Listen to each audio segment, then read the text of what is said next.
പേരാമ്പ്ര സംഘർഷത്തിൽ വടകര SP ഓഫീസിലേക്ക് March നടത്തി UDF. സ്റ്റേഷനുള്ളിലേക്ക് കടത്തിവിടാതെ പോലീസ് തടഞ്ഞതോടെ പ്രവർത്തകരും പോലീസും തമ്മിൽ വാക്കേറ്റമുണ്ടായി. SP കാണാൻ 2 പേർക്ക് മാത്രമാണ് അനുമതി നൽകിയത്. AK അഭിലാഷ് ഉണ്ട് വിശദാംശങ്ങളുമായി. അഭിലാഷ്, 2 പേർക്ക് അനുമതി നൽകിയിട്ടുണ്ട്. ഇവർ SP കണ്ടോ? എന്താണ് നിലവിലെ സാഹചര്യം? ശ്രുതി, നേരത്തെ പേരാമ്പ്ര സംഘർഷവുമായി ബന്ധപ്പെട്ട് പരിശോധന നടത്തുന്നതിനെതിരെയായിരുന്നു ഈ യൂത്ത് ലീഗിന്റെയും അതോടൊപ്പം തന്നെ യൂത്ത് കോൺഗ്രസിന്റെ നേതൃത്വത്തിൽ മാർച്ച് നടത്തുമെന്ന് പ്രഖ്യാപിച്ചിരുന്നത്.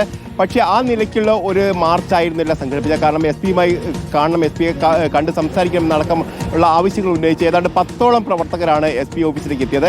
ഏതായാലും ഈ പ്രവർത്തകരെ SP ഓഫീസിലേക്ക് കടത്തിവിടാൻ പോലീസ് തയ്യാറായില്ല. വലിയ തരത്തിലുള്ള പോലീസ് സന്നാഹമായിരുന്നു അവിടെ നിലയുറപ്പിക്കുകയും ചെയ്തത്. 2 പേർക്ക് വേണമെങ്കിൽ കാണാം എന്നൊരു നിർദ്ദേശമാണ് പോലീസിന്റെ ഭാഗത്തുണ്ടായത്. പിന്നീട് യൂത്ത് കോൺഗ്രസിന്റെ സംസ്ഥാന ജനറൽ സെക്രട്ടറി ദുൽക്കിഫിനും അതോടൊപ്പം തന്നെ യൂത്ത് ലീഗിന്റെ ജില്ലാ പ്രസിഡന്റ് മിസബ് കിഴല്ലൂരും SP-യെ നേരിട്ട് കാണുകയും തങ്ങളുടെ ആശങ്ക അറിയിക്കുകയും ചെയ്തു. അതായത് സ്കൂളുകളിലടക്കം എത്തി UDF പ്രവർത്തകരെ കസ്റ്റഡി എടുക്കാനുള്ള നീക്കം പോലീസ് നടത്തിയെന്ന് ആരോപിച്ചും അതോടൊപ്പം തന്നെ പാതിരാവുകളിൽ വീടുകളിൽ കയറി ചില ആളുകളെ സംശയാസ്പദമായ രീതിയിൽ കൈകാര്യം ചെയ്യാൻ ശ്രമം നടത്തി എന്നൊക്കെ ആരോപിച്ചുകൊണ്ടായിരുന്നു ഇവർ അവിടേക്ക് വരികയും ചെയ്തത്. ഏതായാലും ഇപ്പോൾ SP-യുടെ ഭാഗത്ത് നിന്ന് ഉറപ്പ് ലഭിച്ചു എന്നാണ് ഇവർ പറയുന്നത്. അത്തരത്തിലുള്ള പരിശോധനകളോ അല്ലെങ്കിൽ സ്കൂളിൽ കയറിയുള്ള അത്തരത്തിലുള്ള തെരച്ചിലോ നടത്തില്ല എന്നുള്ള ഉറപ്പ് ലഭിച്ചിട്ടുണ്ട്.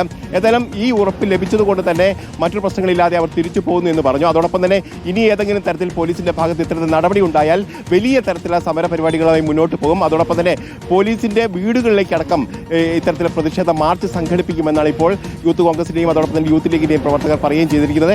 ഏതായാലും ഈ മാർച്ച് സമാധാനപരമായി തന്നെ ഇപ്പോൾ അവസാനിച്ചിരിക്കുകയാണ്. ഓക്കെ, വ്യക്തമാണ്. AK അഭിലാഷാണ് വിവരങ്ങൾ നൽകിയത്. എന്തായാലും മാർച്ച് സമാധാനപരമായിട്ട് അവസാനിച്ചിട്ടുണ്ട്.